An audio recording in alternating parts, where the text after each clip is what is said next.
Hello, welcome back to my channel. Lovely to see you again. And welcome to the Devil's Night video. Yay! I have been so excited to film this video because I've been so excited to read this book series. For those of you who don't know, I am talking about the Devil's Night series by Penelope Douglas. Very exciting. There are a total of 4 regular length books and there's 2 novellas. We kind of know how I feel about novellas, but still fun. I actually was sick with COVID this week, so I have been sitting inside in my room all week, and this is basically what I've been doing, is just reading these books, and they gave me such a nice little escape from the real world, so this was very nice, and I very much enjoyed it. Yeah, so I think I'm just gonna jump in and start talking about the books, because that's what you guys are here for. Anyways, oh no, before I do, I should do trigger warnings, because there are a lot of trigger warnings for this book series, and I mean a lot. Please look them up if you're going to read them. Yes, please do. Take care of yourself.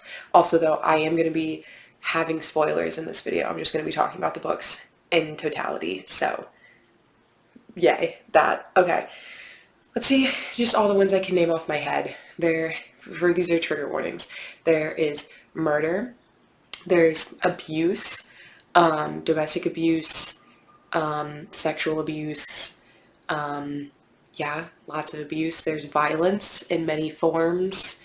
There is sexual assault and rape. There's self-harm. I think that's all that are coming to my mind right now. There might be more. Okay, so to start it off, we have the Devil's Night series. So what does that mean? That's a great question. So the first book in the series is Corrupt, and our main players in Corrupt are Michael, Christ, and Erica Fane, but she goes by Rika a lot, which I hate. Also, I'm just going to say that now. Rika sounds like Reek. Are you Theon Greyjoy? Because why are you calling yourself that? Game of Thrones reference for all my Game of Thrones people. I feel like I've been referencing that a lot lately. I don't know why I haven't watched it in ages. But anyways, I don't like it, so I'm going to call her Erica because I like that a lot better, and that's her full name, so I'm just going to be doing that. Sorry if that annoys you. Anyways, so Corrupt. So this entire series takes place in Thunder Bay, but it's like a normal town. And it's like I think the first book comes out in like 2015 or something, so it's like relatively, like, it's like a modern day book. These books feel so much like Mafia in just the sense of like, I have to believe they're living in a separate world because it's insane thinking about all the things that they like do and say and happen. I'm like, that's not normal people's lives. Like, it's kind of insane to me. But no, it's just the life of these like really rich people. So basically Corrupt is following, like I said, Michael and Erica, but so I'm trying to okay.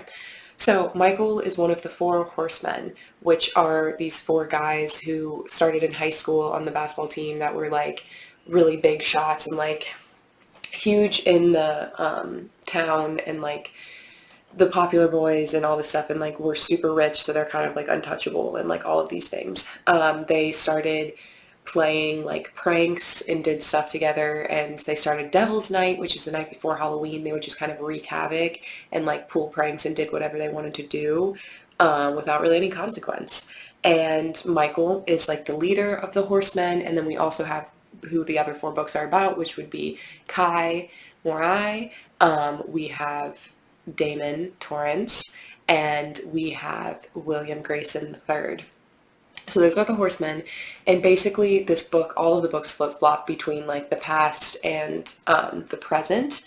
So basically Corrupt is Erica and Michael have kind of a like complicated relationship because Erica is 3 years younger than Michael, yes, and she has been dating Michael's younger brother, Trevor, for a hot second, and but she's always liked Michael, and she's always wanted to be with Michael, but he's older and never gave her the time of day, and honestly kind of mean to her. So yeah, it didn't really work out. And then one night she kind of goes on, the horsemen come back and pull another Devil's Night after they've been in college for 2 years. And they, yeah, wreak havoc, and Erica joins them, and then something goes wrong and the boys end up in jail, except for Michael. The three other boys end up in jail, and they're all mad because they all think Erica did it. So Corrupt is all about like all of them trying to get vengeance on Erica. Okay, I literally feel like that was such a bad explanation. But basically just like the plot is that like Michael likes Erica, but is like aggravated by Erica, and then he's also like, how could you turn in my friends? This is so awful of you. I trusted you. I thought you were different. I thought you were like us, like all of these things.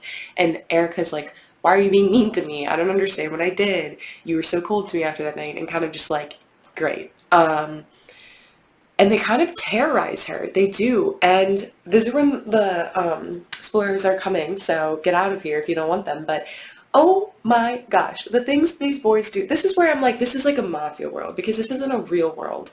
They literally kidnap her mother. They send her to rehab, which is good, but I'm still like, you still kidnapped her, which is awful. I guess not kidnapped, what is that called?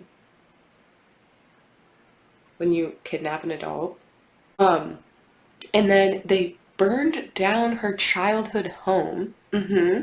They stole all of her money also, and then they were gonna like make her work for them for like allowance so she could like go to school and like eat. What? Like literally insane. Crazy. And it's all because I don't know. I liked Corrupt, but it was not my favorite of the series, and honestly that's mostly because I thought Michael and Erica were annoying as all heck. Especially Michael. I don't get it. Cause like I'm all here for like the brooding silent type who like hates everyone in the world but you. I love that. I'm so here for it. That is not the vibes. Like Michael's just so boring. He's just so boring, and like he just doesn't talk about his feelings ever. And that's just like okay, and then suddenly he like flips on a dime and he's like, I love you, Erica or Rika. And I'm like, when did this ever develop? I don't think there was any development. I don't know. It just was not my favorite. I think it set up the world pretty well though, I will say. It definitely made me excited about the other boys. Yeah, I don't know. I don't know. Yeah, so Corrupt. The next book in the series is Hideaway, which is Kai's book, which basically, like, I also forgot to say that, like, Kai and Michael are best friends, and then, like, Damon and Will are best friends, but they're all, like, collectively really close friends, but it's, like, those two groups are, like, the two, things, you know? Yes, they're closer. Anyways, so Kai's kind of described as, like, the, like, level-headed one who's always, like, thinking things through, all this stuff. And then prison kind of messed him up because he was in prison for 2.5 years. Also, I forgot to say, Will and Kai went to prison for beating up a police officer, and Damon went to prison for Sagittary rape, which is anyways, so Kai's very complicated. I like Kai. I think he's very sweet. He had me blushing a couple of times, but basically the stars of Hideaway are Kai, who I've been talking about, and then Banks, her name's Nick, aka Banks, but everyone calls her Banks, which this was kind of, I liked this book because it kind of had, and all of them have like a level of mystery, and like I said, they all go between like past and present of like connecting the dots, which I usually am not like a huge fan of, but I think Penelope did it in a really cool way that I was really invested in.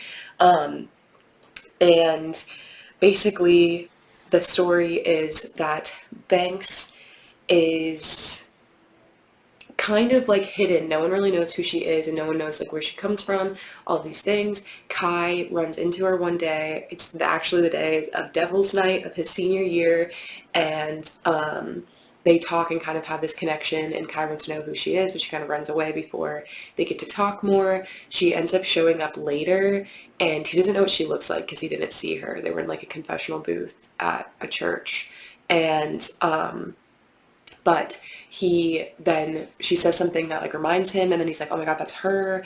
And they have this like little fun time, and basically she joins them for like the devil's night, kind of ish, and she is just like kind of living it up, kind of having fun.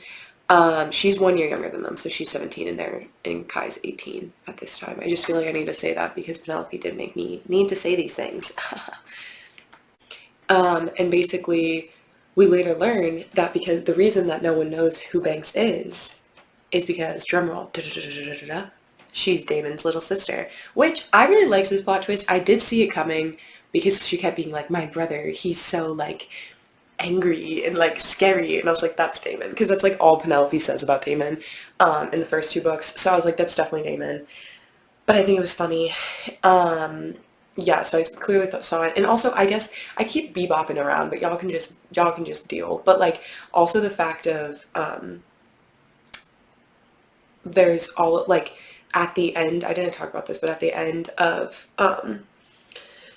Corrupt, like basically Damon teams up with Trevor and try to kill the rest of them, including Erica, and Damon actually like ties cinder blocks to Will and like throws him in the ocean, which is so messed up. And then all of his friends hate him because they're like, you almost killed us. And especially Will, because they're like best friends, and he's like, how could you possibly do this to me? And all these things. And so kind of Damon's kind of on the run in the second book. Like no one knows where he is, and everyone's really scared because they're like, he's going to come back and hurt us, because they're now cool with Erica, because she was not the one who leaked the videos. It was Trevor. I guess I should say that too, of what they were doing, and that's why they got caught, because they filmed them because they're dumb. Anyways, so it's kind of interesting in the second book though, in Hideaway though, because we don't get Damon's perspective, but we see Damon like in high school kind of more than we saw him in Corrupt. And it's nice kind of like seeing their friendship and them being like scared of what he can do in the like present ones versus like the past. I don't know. I think it just made it like a cool little thing, and it made me a lot more invested in Damon as a character, I think, too. And honestly, like all of their relationships with Damon, especially Banks, because Banks is Damon's little sister. And basically, they're half siblings, and Damon and her met when I think Damon was like 12, and he kind of like took her away and took care of her, and like she just stayed in like his wing of the house, and he like provided for her and made sure she was safe, and she didn't go to school, and she didn't like, no one really knew she existed except for like the people inside Damon's house, and he was really scared of letting her go because Damon has a lot of trauma. I will say that again. Damon has a lot of trauma, which we will get to more in Kill Switch, which is the next book, but we'll get there. But basically, so Kai has this wonderful night with Banks, and he's like, where the heck is she from? Where is she going? Like, because also he's confused because she keeps running back to Damon, and he's like, why do you keep doing this? Because Damon sees Banks there and is like, you need to go home and all this stuff, and like Kai's like, wait, what do you mean? And he thinks that they're like an item because he doesn't know that they're brother and sister, and basically Banks is just like follows whatever Damon tells her to do because she's loyal to him because he's the only one that's ever taken care of her. And it really confuses Kai, and Kai keeps being like, what the heck, you don't need to go with Damon, like you can come with me. And she's like, no, I need to go with Damon, and like goes and leaves him. So it kind of like angers Kai that like she won't trust him, especially because Kai's like the nice one. Like he's always constantly being said like he's the nice one and like the one that's like the least scary around everyone. Which, to say that, I understand where they're coming from because I do think Kai tries his best to be kind of nice, but I don't Will is the nicest. Will is the nicest horseman. I will take that to my grave. He's the nicest and the goofiest, and Kai is just there for just as many things as any of the rest of them. Honestly, Michael seems to take place, or seems to not take part in the most of them, of any of the other guys. Like, so I don't really get how Kai got the like lead, the like role of like the nicest, when I think Will is just as nice and does just as much stuff as Kai. I don't get it. I don't get it. And I would go to my grave. I think they're both very sweet, but I think Will's nicer. Anyways, it's not hard to be nice for them too. They're like, being nice is like not tormenting them. Anyways, yeah, and then basically now they're trying to find Damon because again, they're afraid that he's going to like go and hurt them and they don't know where he's been for the past year. He's been in hiding. And Kai is especially wanting to find Damon because he has a secret that only Damon also knows about. Because, I guess I'll just say it, because Kai thinks on the senior year Devil's Night, they ran into Damon's mother, who's, we'll get to more in Kill Switch, but she's awful, and basically Kai thinks that he killed her for Damon, and Damon is the only one who knows where the body is, so he could use that as leverage against Kai to get Kai put back in jail.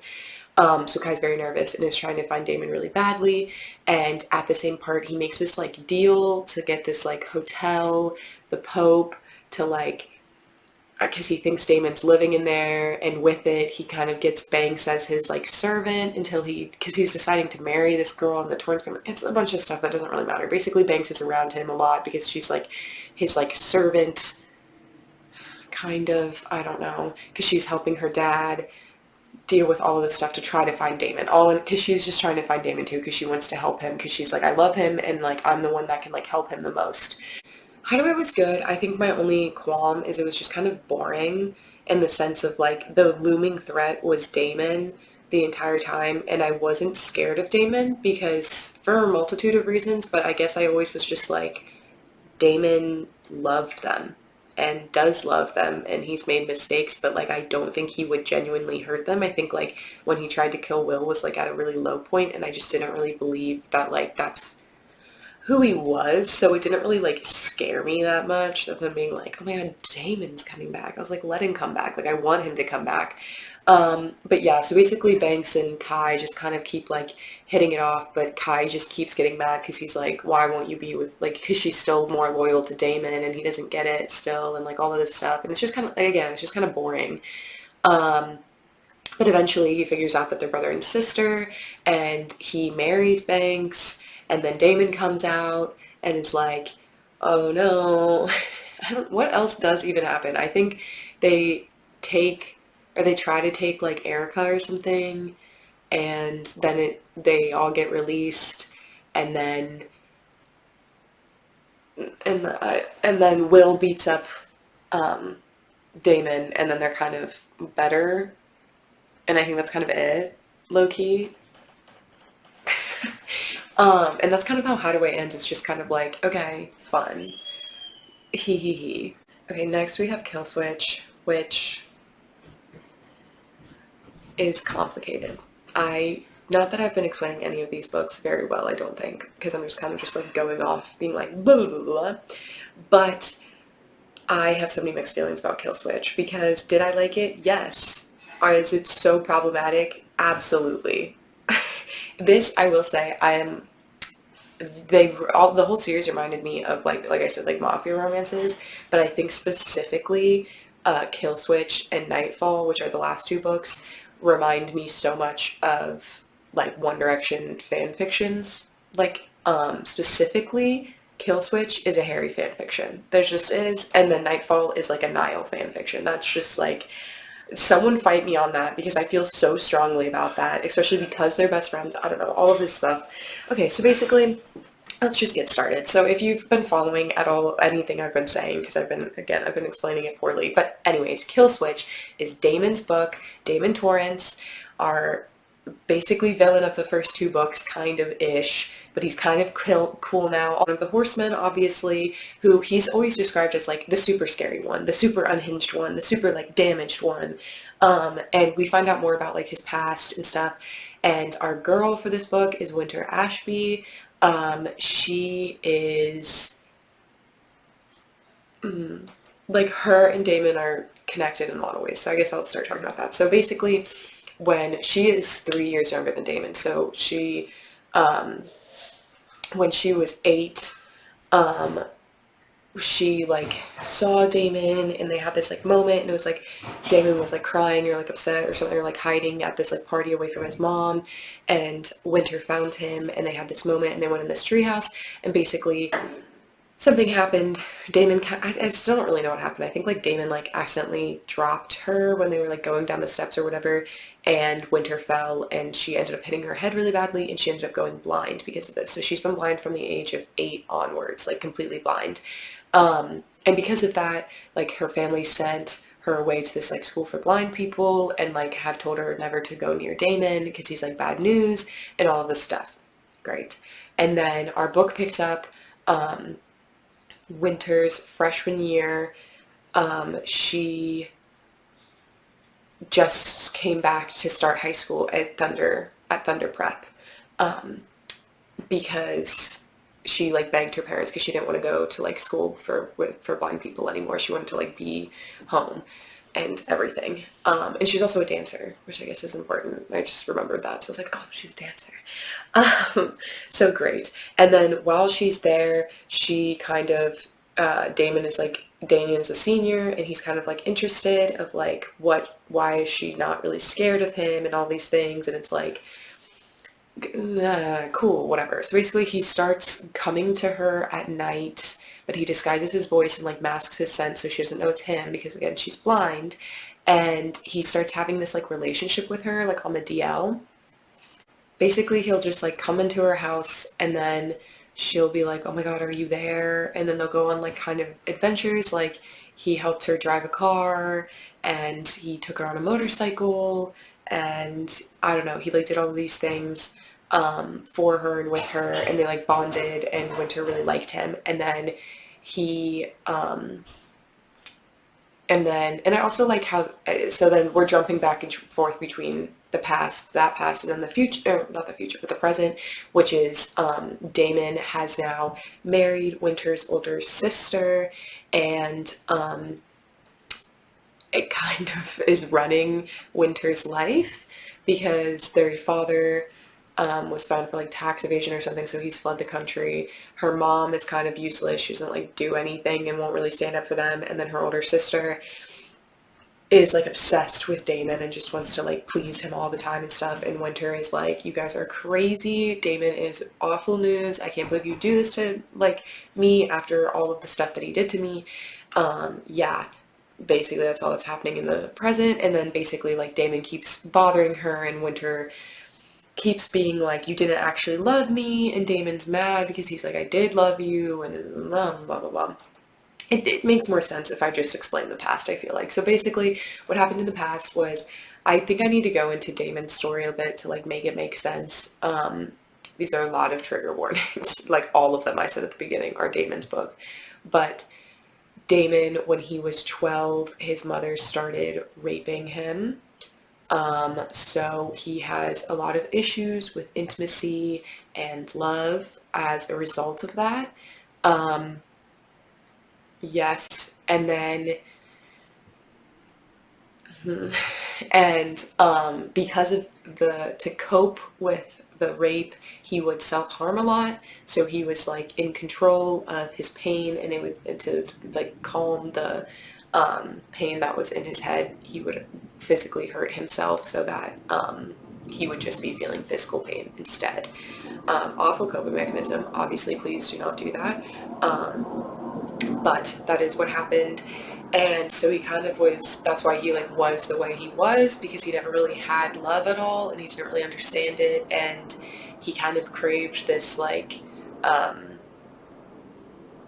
don't know, he never felt safe or like cared for at all, except for maybe by Will, which is his best friend, obviously.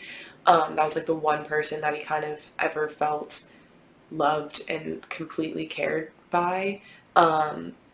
And that's part of the reason why like all this stuff happened in the first book, was because he didn't like change, and he didn't want Erica to come in and like change that. because these boys were like the only family he had, and he didn't want it to change. And like if Michael started hanging out with Erica, then that he would like go hang out with her instead of hanging out with them, and he was just really scared. So it makes a lot more sense to me of like why he did what he did, kind of. Not that it's okay, but it makes more sense to me. Yes, so basically he still has been like hanging out with Winter or whatever, and then he goes to college, doesn't see her because she's still in high school. Great. 2 years pass, and it's the next Devil's Night when they come back, the one that they get arrested after. And he goes back to Winter. He wasn't planning on it because he's like, I need to stay away from Winter because she's not of age. At this point, Winter is 16 and Damon is 19. And he's just like, I need to stay away from Winter because like I can't have her doing this. But then she's like in a dangerous situation, so he like goes to save her, and then she's like, oh my gosh, it's you, like, and he's like, he's still like masking his voice and everything, so she still doesn't know who this person is. She just like knows it's someone that lives and is like around her age. And yeah, basically they reconnect, and Winter is like, I want like to be with you, I like missed you for these past 2 years and stuff, and like all this stuff. And Damon is really conflicted because he's like, I don't know what to do because I very clearly like this girl a lot, and like he feels loved and cared for, which he always has wanted. That's like why he does everything he kind of does, because he either wants to be scared or like he wants to feel something basically, and he feels with Winter without having to like do anything to himself. And basically it boils down to Winter like says she knows that he's older than her. He said he was between the ages of 18 and 21. He didn't want to like tell her who he was, whatever.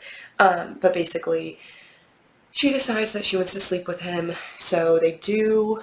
And which obviously she was not of age, so that's not consent because she's a minor. And Damon recorded it, like you couldn't see them, but like you could, like you saw their face at the beginning, and then like the camera fell, whatever. So it was on recording on the phone that they like record everything on, like all of their like pranks and stuff or whatever. And when the videos got leaked, when Trevor leaked the videos, he also leaked that video, and that's why Damon went to prison for raping Winter. And the story is like, it's kind of, this is where I'm like, Penelope, what are you doing? Because like Damon recognizes that what he did was wrong and that he should not have slept with Winter when she was of age. He like recognizes that, and he's not upset that he went to prison per se. He's upset that like Winter lied. Which basically, when Damon says that Winter lied, he means that when the video got leaked, she figured out that it was Damon, and she was really hurt because she knew that like she was supposed to stay away from Damon, and Damon at school was kind of like not like tormenting her, but like kind of tormenting her or whatever. So she was like, how could you lie to me? How could you like pretend you were someone else? And like she said that she loved him when like before she found out it was Damon, and she was just like really conflicted and really angry. And apparently we don't see it, but like in the courtroom and stuff when he was being sentenced, she was like, no, like I didn't want to sleep with him, I would not have ever slept with Damon and all this stuff, because she didn't know it was Damon, and she was like, I wouldn't have said yes if it was Damon. So and Damon's mad at that because Damon's like, you knew me, you knew who I was, like, yeah, maybe you didn't know like that I was Damon Torrance, but like I would never lie to you, and I was always like honest with you, and like you knew how I felt, and like all of this stuff. So that's kind of where like the animosity is becoming between them. And then when we flip to back to like the present, it's just Winter being like, I didn't actually love you, like you made me love someone that didn't even exist. And Damon's like, you did love me, like you did. And then finally like they kind of break down, and they kind of give in to each other. And then she's like, I don't know, I think I'm trying to think of why like I like this book. I think there are a lot of quotes when I was going through the book that I like screenshotted, and I was like, wow, I like how they said that, or that makes me really sad, or they really explained that well. And I think it's just, I think it's, like I said, I think this book's very problematic, and I don't think it's correct in a lot of ways, and I think it has a lot of awful thinking in it that can be very harmful thinking and harmful to a reader even reading it. But at the same time, I do think it holds a lot of beauty in it in some ways, and like truths in it. But yeah, I don't know. Winter and Damon confuse me because I really like Damon in this book. I think, I don't know. I really feel for him. I always really feel for like the really damaged character who like doesn't know like love, and I'm a sucker for that. I'm a sucker for that every time. But obviously it's very problematic that someone's rapist, that they end up being together and talking and like in a sense of like grooming and things too. I think it gets very fuzzy and blurry, and I don't think it's the best example to set. With that being said though, I think Penelope did a pretty good job though of like explaining why Damon felt the way he did and why he kind of does the things he does. I think after Kill Switch, it made a lot more sense to me why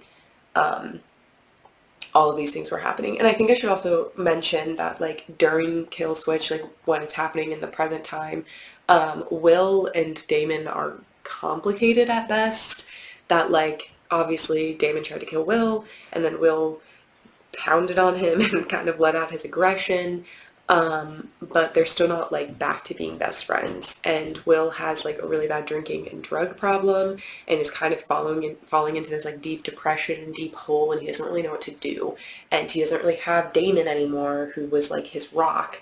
So Will's kind of like falling to pieces at this point, which also I would like to say, they also like Penelope also hinted at starting in Kill Switch that Damon and Will like hooked up a lot and like were kind of like, you know, like each other's like side boos sometimes. I think in an alternate universe, I do like Winter and I do like Emory, which will be in the fourth book, but I do think it would have been fun if Penelope went down the route of making Michael with Erica, Kai with Banks, and then have Damon and Will end up together, because I think that would have been an interesting complication considering that like everything that happened in the first book and their complicated relationship of like Damon almost killing him and things. I think it would have been a fun book, and I think that would have been a cool ending to both of their stories, and I really would have liked to see that. And I think I could see it. I could see them being together. I don't think it's ludicrous to think that they would end up together. So I kind of wish that happened, but it's okay. I get it. Okay, next we have our first novella in the series, which is Conclave, which of the two novellas, I liked this one eons more. It confused me to a certain extent of like, what was the purpose of this? It just seemed kind of weird to me because to me, it seemed like Penelope wrote Kill Switch and then stopped and like paused and had a couple years between it and then started writing Nightfall, and they didn't know how to connect the two. So they just decided to write Conclave to connect the two, which is fine. It just makes it feel weird because it's like, why is there a novella in the middle of this series? I just don't really like novellas. They always are like, why is this even happening? Just like write it into the book. I feel like I don't know. Anyways, but basically Conclave is the Will has disappeared and he's been missing for like 9 months or something, I think, at this point. I'd like to say Misha from Punk 57 and Ryan, but mostly Misha, are in the series a lot more than I thought they were, because I read Punk 57 first. That was my first Penelope Douglas book I ever read. I love Punk 57. I love Misha. I love Ryan. And I knew that the Devil's Night boys were in Punk 57. I reread the scene. They're literally in like one scene, like because Misha is cousins with Will. They're in like one scene. It's Will, Kai, and Michael come and pick Misha up from like his holding cell or whatever. But I did not realize how much like Misha had a role in the Devil's Night series, and I'm kind of glad, but it also like is weird to me, but I don't know. Anyways, and then this book is just also weird. It's mostly from Erica's perspective, which again, I just don't really like Erica, so I'm like, please no, like I don't want to listen to her anymore. But it's kind of the, like basically all that happens in Conclave is that Erica reveals that, because her and Michael are still not married, Banks and Kai are already married, and have a son, and at this point, yes, and then at this point, Winter and Damon are also married and also have a son, so they're the only couple not married at this point, and, Erica basically says this is because she figured out she can't have kids, or like is really unlikely to have kids, and she feels really bad because she's like, Michael deserves to have kids and all this stuff. So she's like, Michael's never going to want to be with me and like not going to marry me, and they have this like, not fight, this like, she like tells him, and like, I don't know, I don't care about them. And then at the same time, they're trying to figure out what happened to Will. And then we also get some of Alex's story, which I've not mentioned Alex at all, I've realized through this video, just because she's important, but not really until now. And then she becomes pretty important. Alex is basically, she is a hooker who is their age, who like is like working to get herself through school. And she is like in the friend group. Like she, used to have Will and Damon as clients, and then now though she's just kind of friends with everyone, and she has like a friends with benefits relationship with Will, and they're definitely like very close, but they're not like dating or anything like that, but she's like friends with all of them, and she's in like the group, and she's been through all of the books and like helps them through things, but she's, like I said, she's not like a huge main character until Conclave and then Nightfall.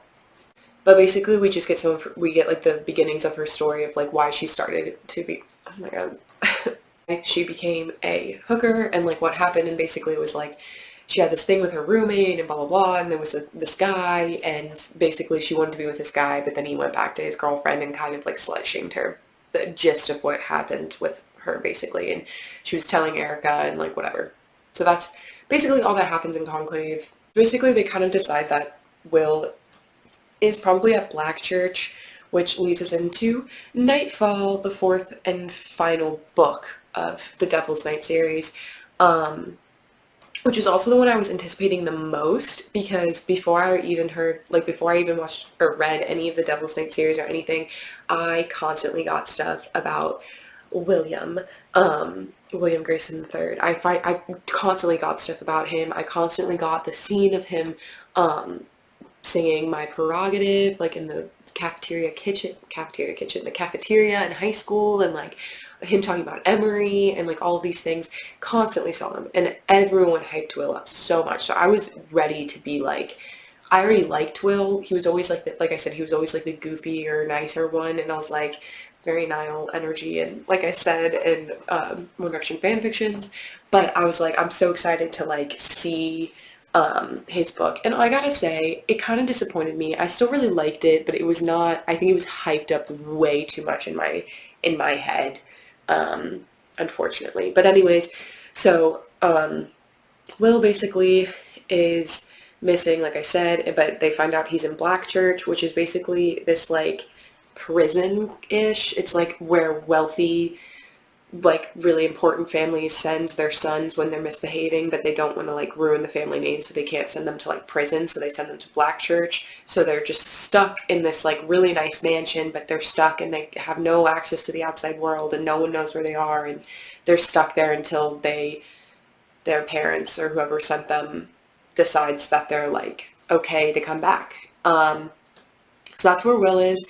And while we're there, Emory ends up being plopped in there too, and she's the only girl there, and Will is like, what the heck, why are you here? And she's like, what do you mean, like, why am I here? Like, I was kidnapped and brought here, like, what do you mean? And it's all very confusing, and basically there are 5 guys that are in Black Church. There's William, there is Aiden, which is like the alpha, there is Micah and Rory, who, and then there's Taylor, which Taylor is kind of Aiden's like lapdog. He's like the scariest probably, and the biggest threat to Emory. And she's scared, and her and Will are like animosity. Anyway, so flashback to like the past. Basically, Emory and Will went to school together. Emory is 1 year younger than Will. And Will was like obsessed with Emory. He just like really, really liked her. Like he has this whole thing of like, when I saw her when I was 14, I just kind of fell for her type deal. So it's kind of hinted at that like he always really liked her, and he always kind of like picked on her in like a way of being like, hey, look at me, like I'm here, like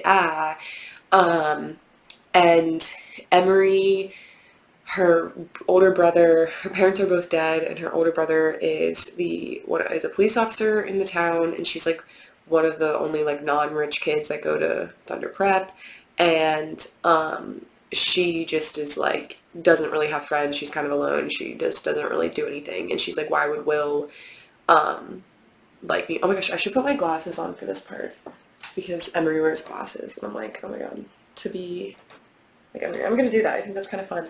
Basically, Emory likes Will, but she thinks it's like too good to be true because her older brother, like I said, who's a cop, Martin, he abuses her all the time at home, hits her, manipulates her, does all this stuff. Like their grandma is still living with them, and he uses her grandma like against her to like manipulate her into staying and being perfect and all of these things. So she's kind of just like, I need to get out of Thunder Bay, and like I just need to get away from here, and like nothing that's good is actually good. Like she's just a very cynic outlook on life because of the abuse she's dealt with for years upon years upon years. And Damon kind of sees this in her, and they have a cute little friendship that I like, of like Damon recognizes this, and he's like, Will is the best, isn't he? Like he gives you such joy when you think you don't deserve any, and like is constantly there to like help bring you up, and he just has such a positive outlook on life. And because Damon knows the same thing, he's also going through such abuse, and he has this bright spot that's also Will, so it's like they bond over that.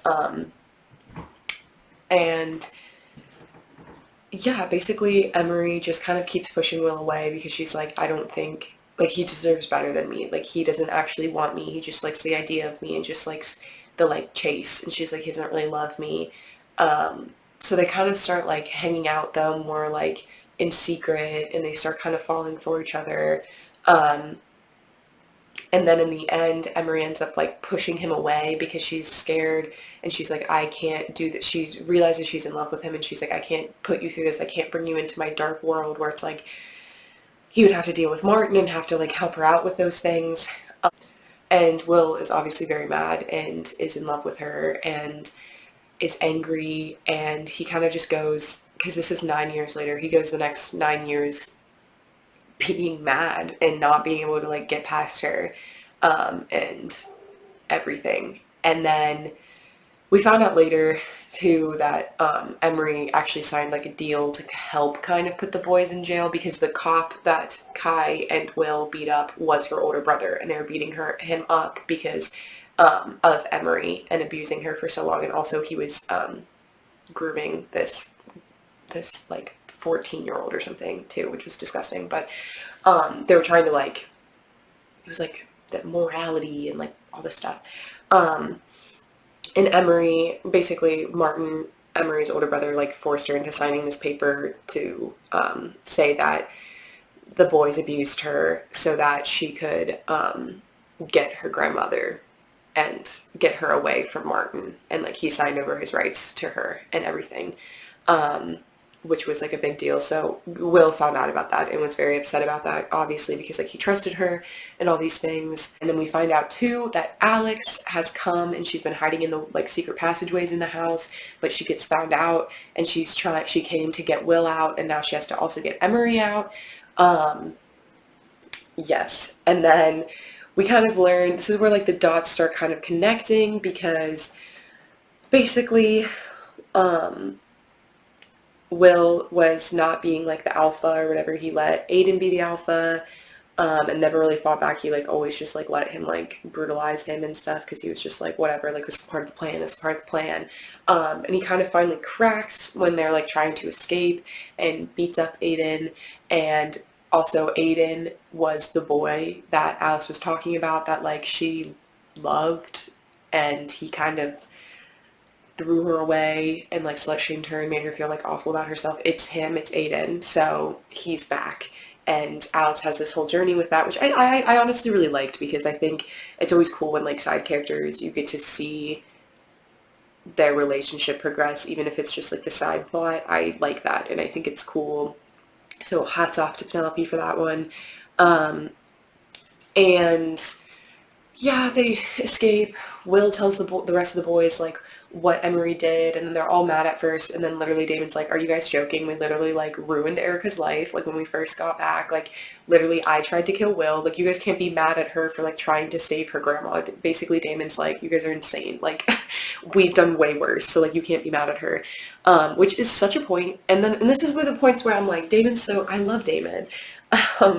But basically, yeah, all that happens, and then they have this like big fight at the end where it's like they are like, I don't know, it's like connecting all to the beginning, and they're like, and then Aiden comes back and is like, I want to be with Alex, and they're like, it's kind of cute. The boys are like, kind of act like her older brothers and are like, then you need to like marry her. And he's like, fine, I will. And then they're like, okay, well then you need to like give her all of this. And he's like, yeah, I will. And then they keep just like doing all this stuff. And then they're like, you can't like do this or that until you're married. And then like, he's like, fine, okay, like, yes, I will do it all. Cause he like figures out he loves Alex and all this stuff. Great. And then Emory and Will just kind of end up together, and I think it's sweet and whatever. Yeah, I don't know. This like ending fight scene was not, it was just whatever. It was not my favorite. It was just, mm, mm.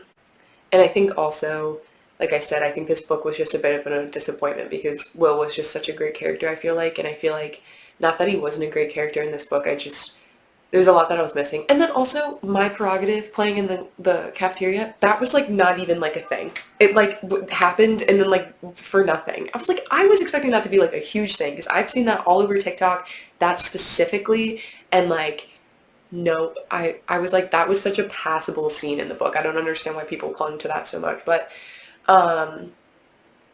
yeah, so that's the oh no, we have one more.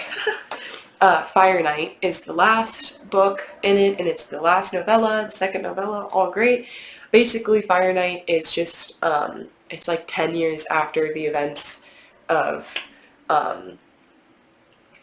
Nightfall, and it's just like an epilogue book, kind of, where it's like all of them have kids, and they're all like happy, and I feel like I've been talking for forever, but I will say, I think this series was very fun. And I think this series has a whole world around it. Like I said, it's not my world. Oh, I'm going to take my glasses off since I'm not Emory anymore.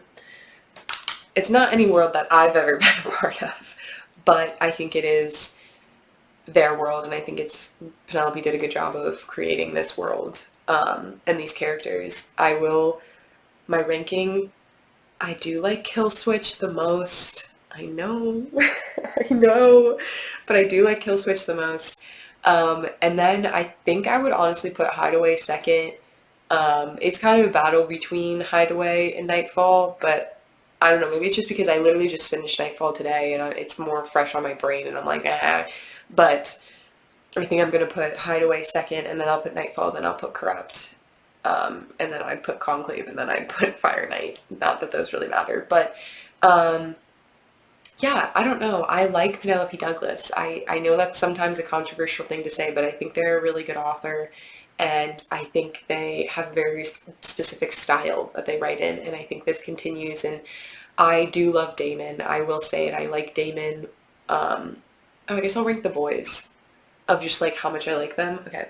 Damon's my number one, and then Will's my number two. I really like him in the other books. His book, I was like, whatever, but I like Damon and Will's friendship also really a lot. So I'm going to put Damon, Will, Kai, Michael. Literally don't care about Michael. For the girls, I think I'm going to put, Winter first. She's very fun. I like her book the best also, and I think she's just very strong. I think that's very cool. I'm going to put Emory second. Literally they're the same as boys. Then I'll put Banks, and then I'll put Erica. Yeah.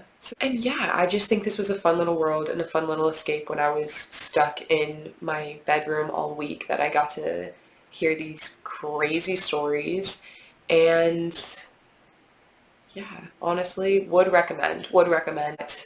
I think they're worth it, especially Kill Switch. Ha ha ha. So I would read them all if you want to. And yes. So thank you for watching this video and all of my nonsense. I literally feel, I know that was probably just like ramblings for, probably 40 minutes. I don't even know how long I've been recording. So sorry that this is probably a super long video. I love just rambling though, so thank you, and please tell me your thoughts on Devil's Night if you read it, and yes, so thank you. Thank you, all you beautiful people. I hope you have a fantastic week, and that April's been treating you kindly, and yes. Mwah.